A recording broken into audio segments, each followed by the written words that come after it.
আপনারা দেখছেন একুশে টেলিভিশন। সীমান্ত সমস্যা নিয়ে বিএনপির কর্মসূচি লোক দেখানো বলে মন্তব্য করেছেন আওয়ামী লীগ সাধারণ সম্পাদক এবং সড়ক পরিবহন ও সেতুমন্ত্রী ওবায়দুল কাদের। সচিবালয়ে নিজ দপ্তরে ভিডিও কনফারেন্সে সিলেট শ্রীমঙ্গল ও সিলেট হবিগঞ্জ রুটে বিআরটিসি বাস সার্ভিস উদ্বোধন শেষে তিনি কথা বলেন। ওবায়দুল কাদের বলেন, স্বাস্থ্যবিধি মেনে যাত্রী পরিবহন না করলে আইনগত ব্যবস্থা নেওয়া হবে। সীমান্ত পরিস্থিতি নিয়ে বিএনপির কর্মসূচি প্রসঙ্গে কাদের বলেন, সরকার সীমান্ত এলাকার উন্নয়নে অত্যন্ত আন্তরিক।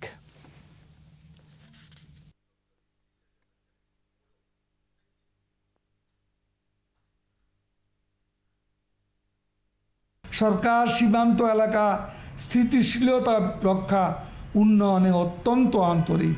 স্বার্থকে ঊর্ধ্বে রেখেই আমরা প্রতিবেশীর সাথে সুসম্পর্ক বজায় রাখার আপ্রাণ চেষ্টা চালিয়ে যাচ্ছি।